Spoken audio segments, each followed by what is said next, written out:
সিলেট বাংলাদেশের উত্তর পূর্ব সীমান্তে অবস্থিত প্রাকৃতিক সৌন্দর্যে বড় এক মায়াবী জনপদ। বছরের এক একটা ঋতুতে এর সৌন্দর্য এক এক রকম হলেও শীতকালের শেষে ধরা দেয় এক অন্যরকম সৌন্দর্য।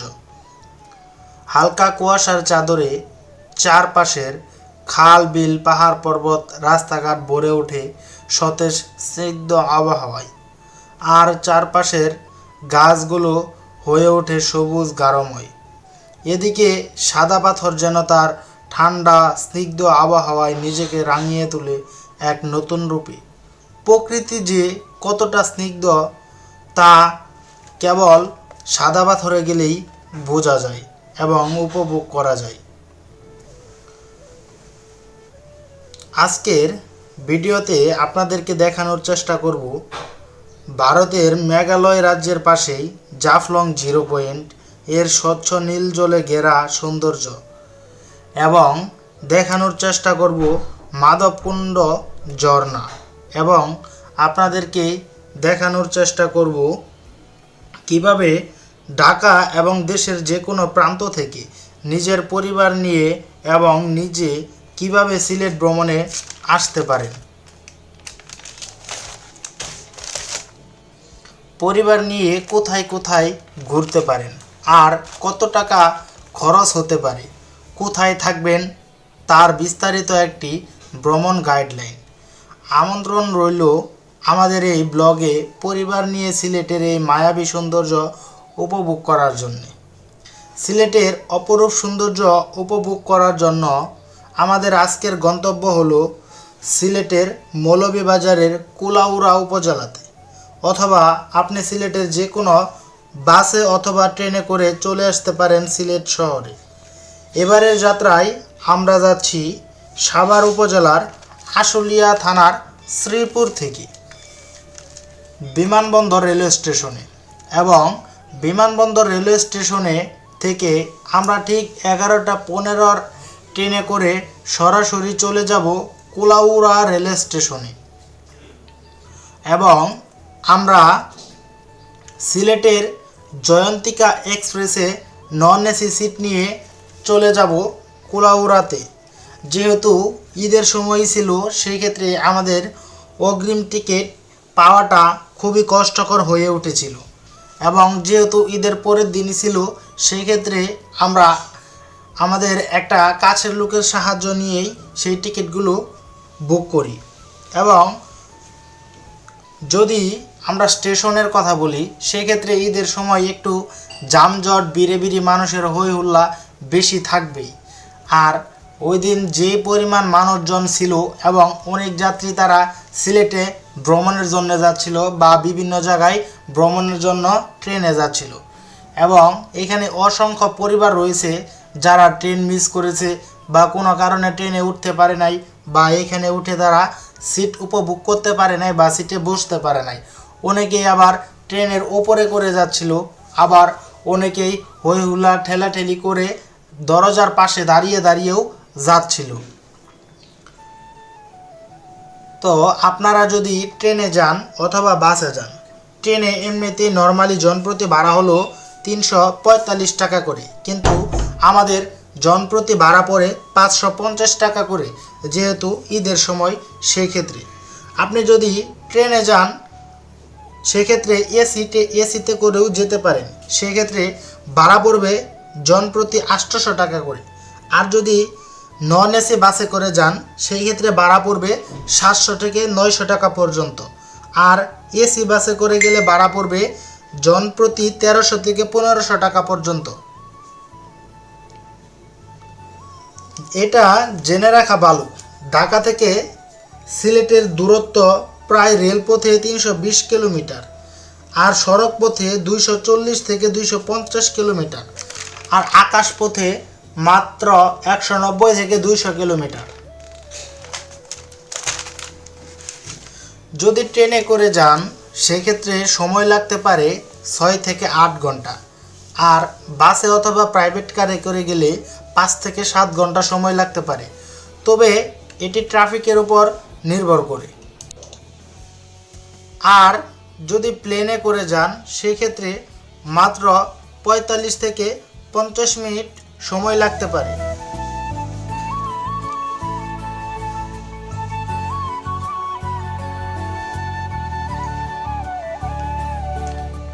আপনি যদি ট্রেনে করে যান সেক্ষেত্রে আপনি প্রকৃতির পরিবেশের সাথে যেতে পারবেন, মনোমুগ্ধকর কিছু সৌন্দর্য এবং প্রাকৃতিক পরিবেশ উপভোগ করে যেতে পারবেন এবং আপনার এইখান থেকে আপনি যে ভিউটা পাবেন সেটা আপনি সেখানে ঘুরতে গিয়েও নাও পেতে পারেন, কারণ রেলপথ সত্যিই খুব মনোমুগ্ধকর জায়গা এবং রেল পথের পাশেই যেইগুলো সুন্দর সুন্দর জায়গা থাকে সেগুলো জাস্ট দেখার মতো এবং এনজয় করার মতো।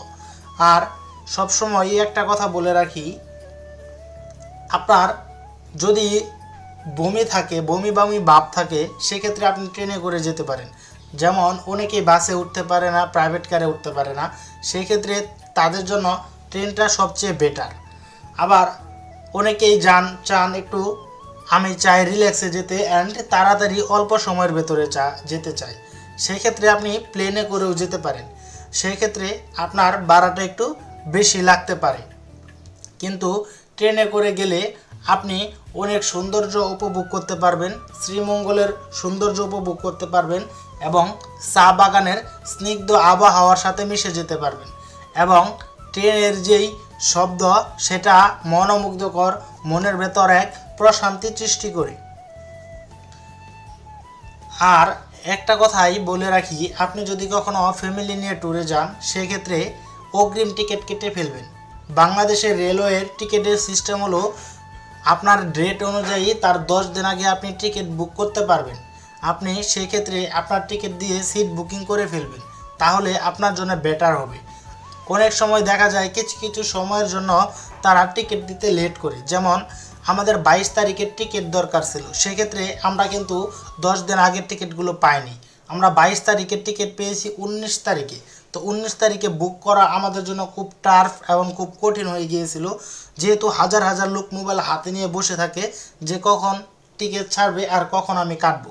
সেক্ষেত্রে আমরা আমাদের এক কাছের লোকের কাছ থেকে কাটি, সেক্ষেত্রে আমাদের অনেকটাই উপকার হয়, তা না হলে হয়তো বা আমরা ট্রেনের সিট বুকিং করতে পারতাম না। তো অন্যান্য সময়ের চেয়ে এবং ব্যতিক্রম কিছু সময় সেগুলোতে এরকম থাকে, যেমন ঈদ উপলক্ষে, এইটা সময়টা ছিল ঈদের চাঁদ উপলক্ষে, যেমন ঈদ হবে 29টা রোজা হবে নাকি 30টা রোজা হবে সেটার উপর ডিপেন্ড করে, এবং প্রায় সব সময়ই আপনি টিকিট বুক করতে পারবেন প্রায় 10 দিন আগে থেকেই। আর ট্রেনে করে আপনার ভ্রমণ উপভোগ করতে পারবেন আরও মজাদার হিসেবে। একটা কথা না বললেই নয় যে সিলেটের যে রাস্তা ট্রেনের, সেটা যত দূর এগোচ্ছি ততই মনটা শান্ত হয়ে যাচ্ছে এবং মনটা খুব ফুরফুরে ভাব হচ্ছে এবং জাস্ট দেখার মতো হয়ে যাচ্ছে।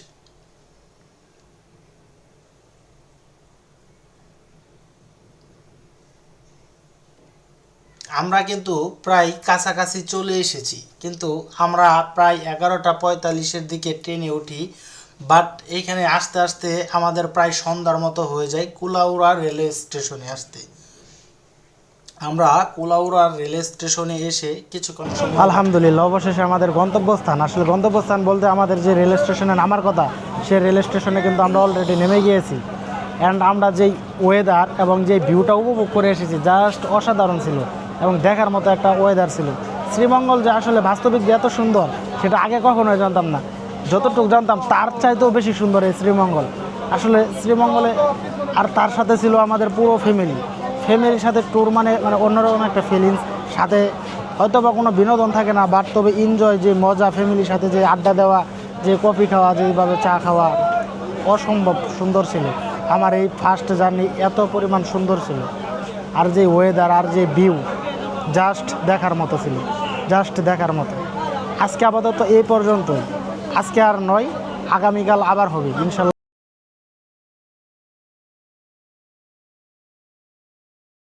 আমরা কিন্তু সেই রাতটা, আমার যেহেতু মামার বাসা সিলেটেই কুলাউড়াতে, সেক্ষেত্রে আমরা আমার মামার বাসাতেই থাকি অ্যান্ড মামার বাসাতে থেকেই তারপরের দিন আমরা যাব মাধবকুণ্ড ঝর্ণাতে।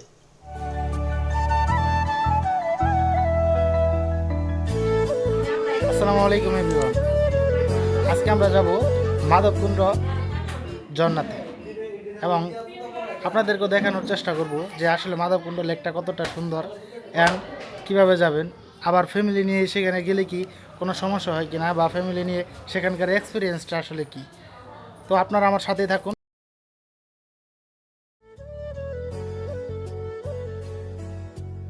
দেখতে দেখতেই আমরা মাধবকুণ্ড ইকো পার্ক অর্থাৎ মাধবকুণ্ড যে ঝর্ণাটা রয়েছে সেটি দেখার উদ্দেশ্যে বের হয়ে পড়ি এবং আমরা সেনজিতে করে যাই মাধবকুণ্ড ঝর্ণাটি দেখতে।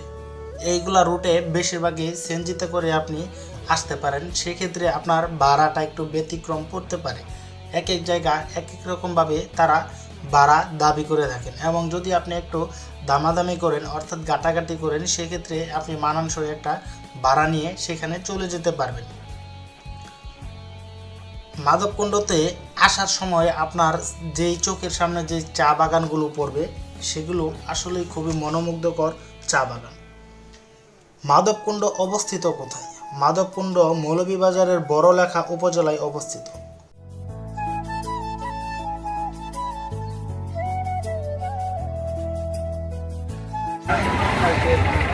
গাইস, আমরা কিন্তু এখন মাধবপুর ইকো পার্কে চলে এসেছি অ্যান্ড আমরা এখন ভেতরে দেখব যে ভেতরের কী অবস্থা। ফাইনালি আপনাদেরকে দেখানোর চেষ্টা করব। আমরা ভেতরের দিকে যাই যে আসলে ভেতরে কি কি রয়েছে এবং এই মাধবকুণ্ড ইকো পার্কের অপরূপ সৌন্দর্যটা আপনাদেরকে দেখানোর চেষ্টা করব।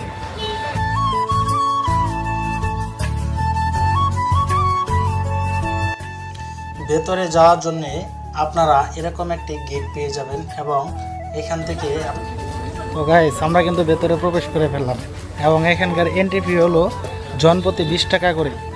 জনপ্রতি 20 টাকা করে দিয়ে আপনি এর ভেতরে প্রবেশ করতে পারবেন এবং এখানে সকাল 8টা থেকে দুপুর অথবা বিকাল 5টা পর্যন্ত এই পার্কটি খোলা থাকে।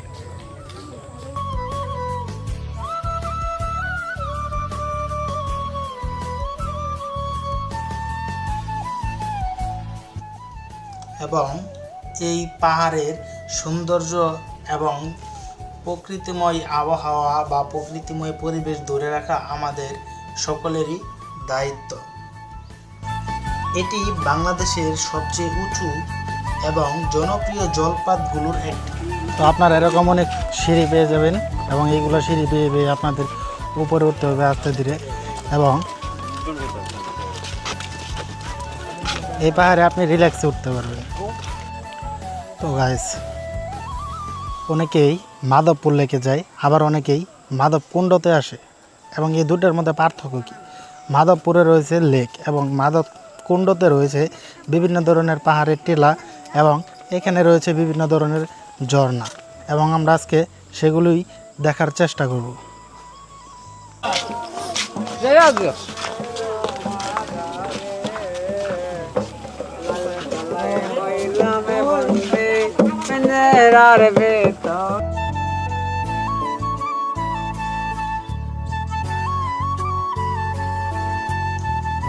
এটি বাংলাদেশের সবচেয়ে উঁচু এবং জনপ্রিয় জলপ্রপাতগুলোর একটি।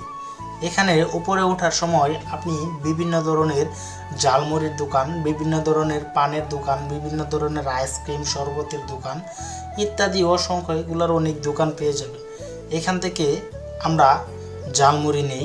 অনেকে ভাবেন যে মাধবকুণ্ডতে হয়তো পাহাড় খুব কম এবং পাহাড় খুব নিচু হয়ে থাকে সীতাকুণ্ডের তুলনায় বা কিন্তু আসলে সত্যি কথা বলতে গেলে সীতাকুণ্ড যেমন পাহাড় তার চাইতেও বেশি বেশি পাহাড় রয়েছে এইখানে মাধবকুণ্ডতে এবং এগুলো দেখতে খুবই সুন্দর চমৎকার এবং আপনারাও আসতে পারেন। খুব ভালো একটি জায়গা, খুব ভালো একটি প্লেস।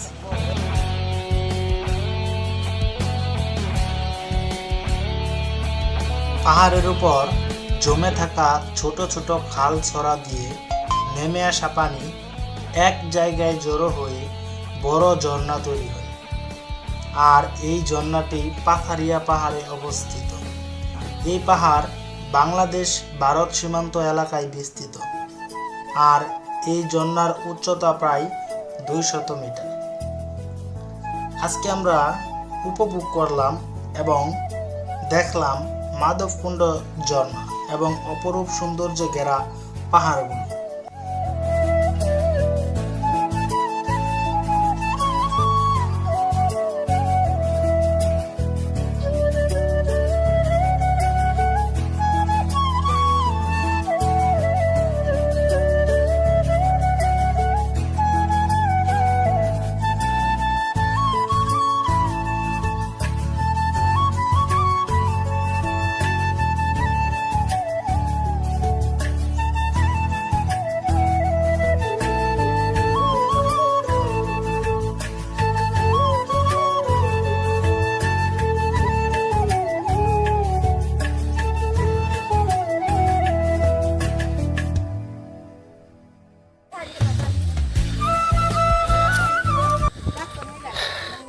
তো গাইস, অবশেষে চলার পথে বাড়ি ফিরে যাব, খুব ক্লান্ত।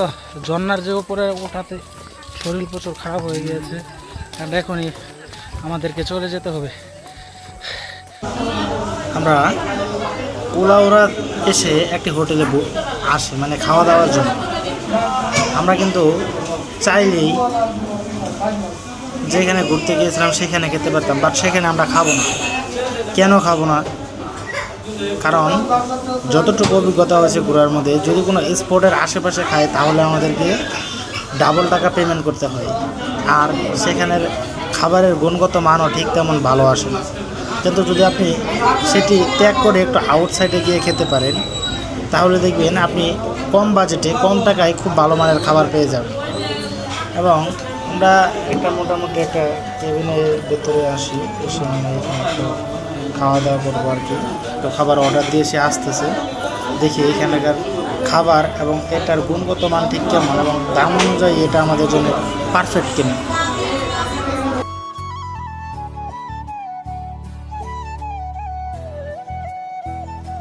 আমরা খাবারের একটি প্যাকেজ অর্ডার করি। আমাদের প্যাকেজে ছিল ভাজি, গরুর মাংস এবং ভাত, ডাল, এবং এই যে দইটা দেখতে পাচ্ছেন, এটা কিন্তু আমাদের এক্সট্রা কিনতে হয়, এটা প্যাকেজের বাইরে। এবং আমরা দ্বিতীয় দিনের জন্য রওনা হই। দ্বিতীয় দিন আমাদের যেহেতু গন্তব্য দুইটা স্থান, জাফলং এবং বুড়াগঞ্জ সাদা পাথর, সেক্ষেত্রে আমাদেরকে প্রায় একটু রাতেই বের হতে হয় এবং রাতেই ঘুম থেকে উঠতে হয়। আমরা প্রায় এখান থেকে 4:30টার কিছুক্ষণ পরের দিকে বাসার থেকে বের হয়, অর্থাৎ আমাদেরকে প্রায় ঘুম থেকে উঠতে হয়েছিল 3:10-15 মেবি এরকম টাইমে। এবং যদি আমি আপনাদেরকে দেখাই, এখন কিন্তু বাজে প্রায় বের হওয়ার পর 4:51, এবং আমরা একটি হাইস বুক করে ফেলি। যেহেতু আমরা একটি পরিবার, সেক্ষেত্রে আমাদের একটি হাইস লাগে। তো হাইসে করে আমরা সরাসরি চলে যাব সিলেটের অপরূপ সৌন্দর্য জাফলং এবং বুড়াগঞ্জের সেই বিখ্যাত সাদা পাথরের গোসল। রাস্তা দিয়ে যাওয়ার সময় বারবার একটা কথাই মনে পড়ে, এই পরিবেশের সাথে যদি নিজেকে খাপ খাইয়ে একটু চলতে পারতাম, এদিকে যদি সারা জীবন কাটাতে পারতাম, সেক্ষেত্রে কতই না ভালো লাগতো। কিন্তু স্বার্থপর এই দুনিয়াতে আমাদেরকে স্বার্থের জন্য অনেক কিছু ত্যাগ করতে হয়, অনেক মোহময় মায়াও আমাদেরকে ত্যাগ করতে হয়। তো যাই হোক, এগুলো কথা আমরা নাই বলি। দেখতে দেখতে আমরা প্রায় জাফলংয়ে চলে এসেছি। আমি এখন আছি সিলেটের জনপ্রিয় একটি পর্যটন কেন্দ্র জাফলংয়ে, এবং আমার পেছনে যে পাহাড়গুলো আপনারা দেখতে পাচ্ছেন, সেটি ভারতের হিমালয় পর্বতের একটি পাহাড়। এবং এখানে হিমালয় পাহাড় পর্বতের বিভিন্ন ধরনের পাহাড় রয়েছে, এবং আপনারা যদি দেখেন যে এই পাহাড়গুলোতে অনেকগুলো বাড়ি রয়েছে এবং সেগুলো দেখতে খুবই সুন্দর দেখাচ্ছে। এবং এইখানে যে পানিগুলো আসে, এইখানে এই হিমালয়ের পাহাড় পর্বত থেকেই এইখানে পানিগুলো চলে আসে। এই পাহাড়গুলোর উচ্চতা প্রায় 1000 থেকে 1500 মিটার পর্যন্ত, এবং এইখানে এটি পুরো পৃথিবীর ভেতরে সবচেয়ে বৃষ্টিপাত হওয়ার একটি অঞ্চল। সবচেয়ে বেশি বৃষ্টিপাত হয় এইগুলো অঞ্চলে, মেঘালয় পর্বতে।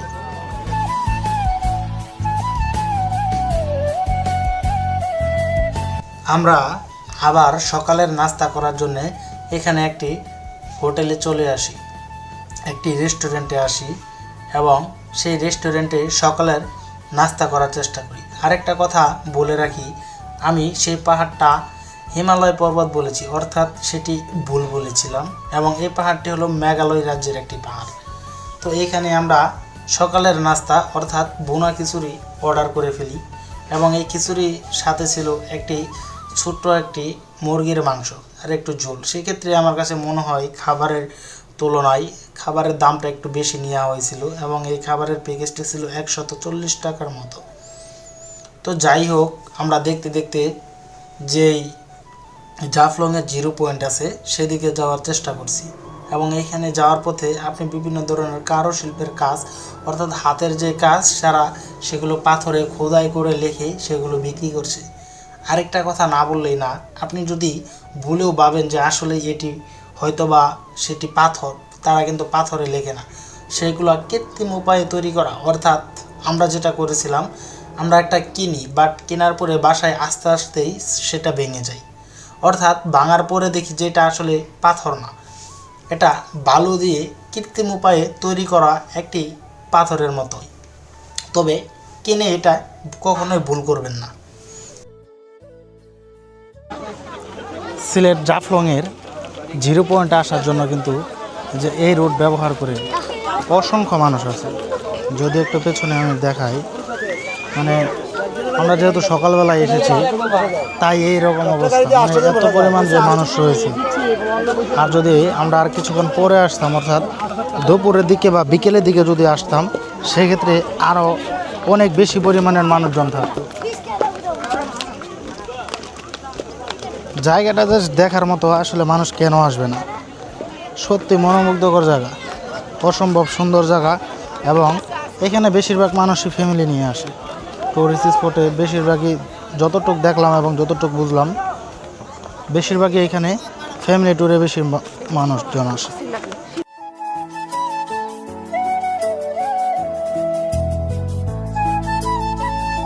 তো যাই হোক, এখানে অসংখ্য মানুষজন আসে এবং জায়গাটা সত্যিই খুব মনোমুগ্ধকর। আমরা সেই সিঁড়ি থেকে আবার কিন্তু মাটির রাস্তায় নেমে এসেছি, এবং প্রায় আমরা জাফলংয়ের সেই 0 পয়েন্টের কাছাকাছি চলে এসেছি।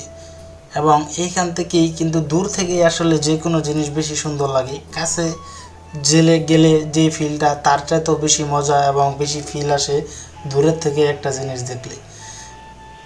0 পয়েন্টে যাওয়ার সময় আপনারা বিভিন্ন ধরনের শরবতের দোকান পেয়ে যাবেন, বিভিন্ন ধরনের পানের দোকান পেয়ে যাবেন, বাট একটা কথা বলে রাখি, তারা যেই শরবতগুলো বিক্রি করছে অর্থাৎ সেগুলো কিন্তু সেই 0 পয়েন্টে যেই নদীর যে পানিটা রয়েছে না, সেই পানি ব্যবহার করে কিন্তু তারা এখানে শরবত তৈরি করছে, এবং হোটেলে যে পানি খাইতে দিচ্ছে সেটাও কিন্তু সেইখানকার পানি তারা বালতিতে করে নিয়ে আসছে, এবং হয়তো বা কিছু ফিল্টারিং করে।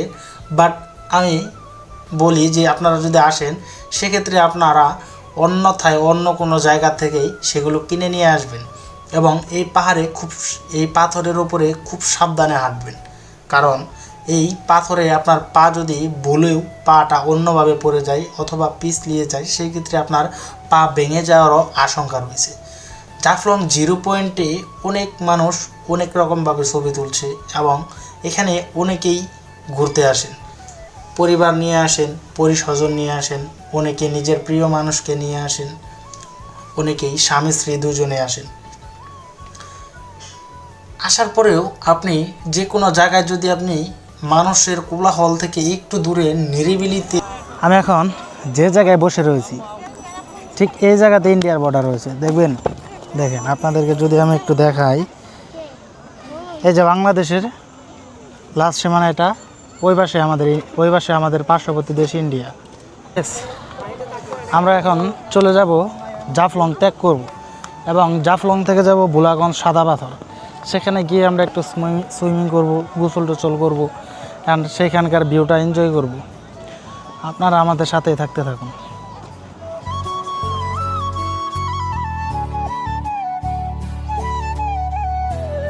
আমরা কিন্তু রওনা দিয়ে দিই সেই বিখ্যাত ভোলাগঞ্জের সাদা পাথরের উদ্দেশ্যে, এবং সিলেটের যে রাস্তাগুলো ছিল সেগুলো জাস্ট দেখার মতো ছিল, এবং আমরা এখানে প্রায় ভোলাগঞ্জের যে বন্দরটা রয়েছে সেখানে এসে পড়ি। হ্যালো গাইস, আমরা এখন আছি বুলাগঞ্জে, এবং এখান থেকে আমাদেরকে যেতে হবে নৌকায় করে সাদা পাথরে।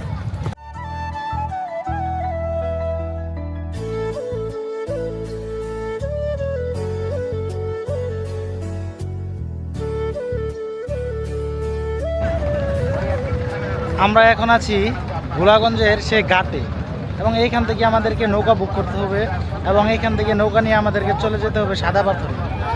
তো আমাদের সাথে থাকুন, সাদা পাথরে গোসল করব ইনশাল্লাহ, দেখি কেমন ফিল আসে, এবং বর্তমানে সাদা পাথরে কী পরিমাণ পানি পাওয়া যায় সেটাও আপনাদেরকে দেখানোর চেষ্টা করবো ইনশাল্লাহ। আমরা কিন্তু একটা নৌকা বুক করি, এবং এইখানে প্রায় আমরা 12 জন বা বাচ্চা কাচ্চা নিয়ে ঠিক 14 জনের মতো হয়ে যায়। সব মিলাইয়া আমাদের এইখানে 1000 টাকার একটা নৌকা বুক করতে হয়। এই 1000 টাকা দিয়ে নৌকা বুক করে আমাদেরকে চলে যেতে হবে এখন সাদা পাথর। কিন্তু গাইস অলরেডি নৌকাতে উঠে পড়েছি, অ্যান্ড নৌকা থেকে যেই পরিমাণে ভিউ আসে সেটা আমরা উপভোগ করার চেষ্টা করব, অ্যান্ড আপনাদের সাথে দেখানোর চেষ্টা করব। সবাই আমাদের সাথে থাকুন অ্যান্ড দেখতে থাকুন।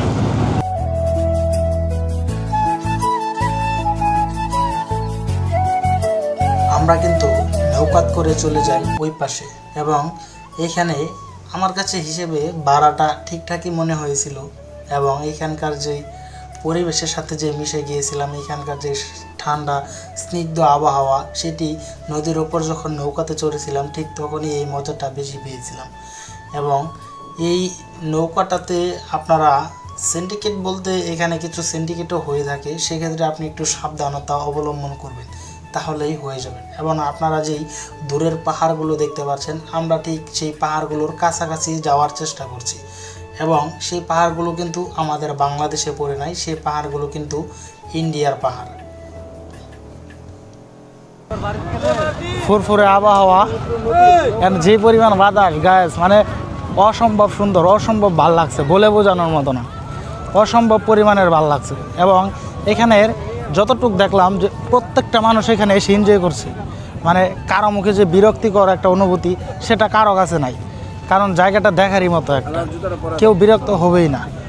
যেমন অনেক স্পট আছে যেগুলোতে মানুষ যায় টাকা খরচ করে গিয়ে, সেখানে তারা মজা পায় না বা দেখার যে সৌন্দর্যটা সেটা উপভোগ করতে পারে না। কিন্তু এই বুলাগঞ্জের সাদা পাথরটাতে আসলে সাদা পাথরের যে ওইখানকার যে আবহাওয়া এবং এইখানকার যে পরিবেশ, আর যেই আমাদের পার্শ্ববর্তী এলাকা ভারত, অতএব ইন্ডিয়ার যেই পাহাড়গুলো বা বর্ডারগুলো এখানে সেগুলো দেখলেও আপনার প্রেমে পড়ে যাবেন এই বুলাগঞ্জ উপজেলার এই আপনার সাদা পাথরের। ঘোড়ার বাচ্চা কান্দে, তুমি দেখছ?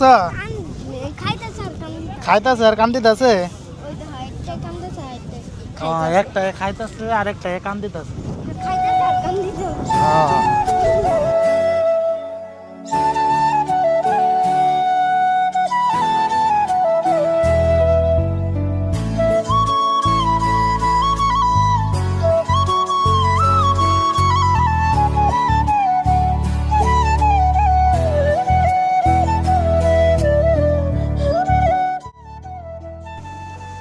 আমরা আসার সময় কিন্তু বৃষ্টি আসার একটা আবহাওয়া থাকে, এবং আসলেই এখানে ঠিক বৃষ্টিটা এসে যায়।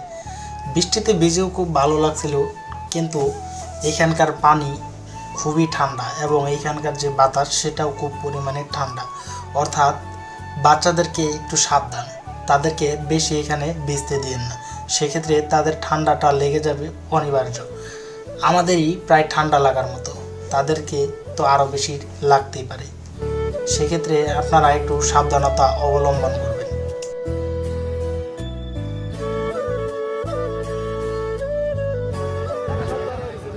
তো গাইস অবশেষে আমাদের গোসল পরিপূর্ণ হলো, অ্যান্ড আমাদের বর্তমানে গোসল টোসল শেষ, বাট শর্ত হলে পাথরে গোসল করে অনেকটাই ফেস টোন কালো হয়ে গিয়েছে, শরীর কালো হয়ে গিয়েছে, কারণ যেহেতু পানিতে আমি অতিরিক্ত ছিলাম, আর আমাদের বৃষ্টি হয়েছিল, আসার পরপরই বৃষ্টি আসে, যার জন্যে বৃষ্টিতে ভিজেও আমরা গোসল করি, তার জন্য আমাদের আরও বেশি ঠান্ডা লাগে, অ্যান্ড ঠান্ডা অনুভূত হচ্ছে, এবং যে ঠান্ডা আবহাওয়া আছে সেখানে নিজেকে কন্ট্রোল করা খুব কঠিন হয়ে যাচ্ছে, খুব পরিমাণে ঠান্ডা লাগছে আমাদের। অতএব যাওয়ার পথে আমাদেরকে হয়তো ফার্মেসি থেকে আমাদের ঠান্ডার ওষুধ কিনে খেতে হবে, তা না হলে আমরা কখনো বাসা পর্যন্ত হয়তো যেতেই পারবো না। তার আগ মুহূর্তে আমাদের ঠান্ডায় শরীর একদম অবস্থা শেষ হয়ে যাবে। তো যাই হোক, আপনারা পুরো ভিডিওটি দেখতে থাকুন, এনজয় করতে থাকুন, মজা করুন, আর আমার পাশে থাকুন। অবশ্যই আরও ভালো কিছু করার চেষ্টা করবো ইনশাআল্লাহ।